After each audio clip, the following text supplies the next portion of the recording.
No Evangelho de Mateus, capítulo 5, versículo 3, nós encontramos a primeira das grandes lições ensinadas pelo nosso Mestre Jesus em seu lindo sermão que ficou conhecido como o Sermão do Monte. Essa primeira lição diz o seguinte: bem-aventurados os pobres em espírito, porque deles é o reino dos céus. Esse ensinamento de Jesus parecia contrariar a mentalidade das pessoas da época, porque os líderes religiosos, os sacerdotes, os rabinos ensinavam às pessoas uma maneira de viver totalmente contrária a essa que Jesus estava procurando ensinar para eles. Era um ensinamento revolucionário para a época. Parece que esse ensinamento não era só revolucionário para aqueles dias. Parece que esse ensinamento é também revolucionário para os nossos dias. E por isso, certamente, nós podemos extrair lições desse ensinamento para nós, que vivemos aqui no tempo atual. A primeira coisa que Jesus fala no versículo é que são felizes, bem-aventurados significa felizes, os pobres em espírito. O que seria isso, felizes os pobres em espírito? Quando Jesus fala de pobres de espírito, ele não está falando de poder aquisitivo, de questões financeiras, classes sociais. Não é disso definitivamente que o nosso mestre está falando.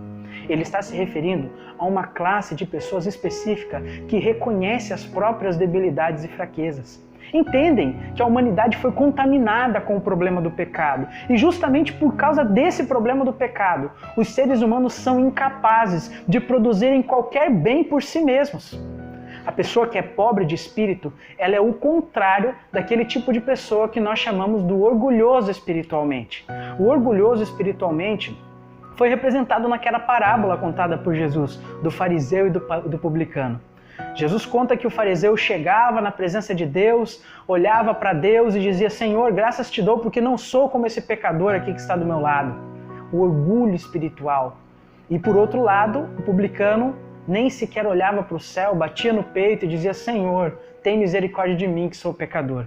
E na parábola Jesus demonstrou que quem retornou justificado foi aquele que reconheceu as próprias debilidades. O problema do orgulhoso espiritual é justamente esse. Porque ele se acha autossuficiente, porque ele acredita que há bem dentro dele, porque ele acredita que ele consegue realizar as próprias obras como sendo obras boas. Ele não sente a necessidade de ter um Salvador. Já o pobre de espírito, como reconhece sua própria fraqueza, sua própria ineficiência, ele busca conforto, força e poder na pessoa de Jesus Cristo, naquele que morreu na cruz do Calvário. E me chama a atenção porque o texto bíblico diz assim: porque deles é o reino dos céus. O texto não diz porque deles será o reino dos céus, mas diz que porque deles é o reino dos céus. Eles já vivem no tempo presente o reino da graça de Cristo no coração. Já permitem que Jesus Cristo reine no coração. E porque já vivem o reino de Deus hoje, poderão muito em breve, se permanecerem fiéis, viverem no reino da glória também.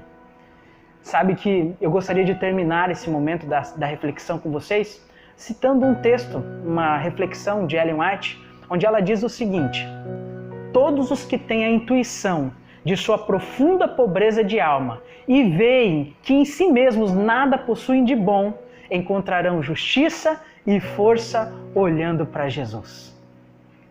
O que eu quero te falar nesse dia, minha amiga e meu amigo, é que você reconheça suas próprias debilidades e fraquezas diante de Deus, para que você possa segurar na força de Jesus, firme na mão de Jesus e se tornar um vitorioso, uma vitoriosa ao lado dele. Que você tenha um feliz sábado e que Deus te abençoe.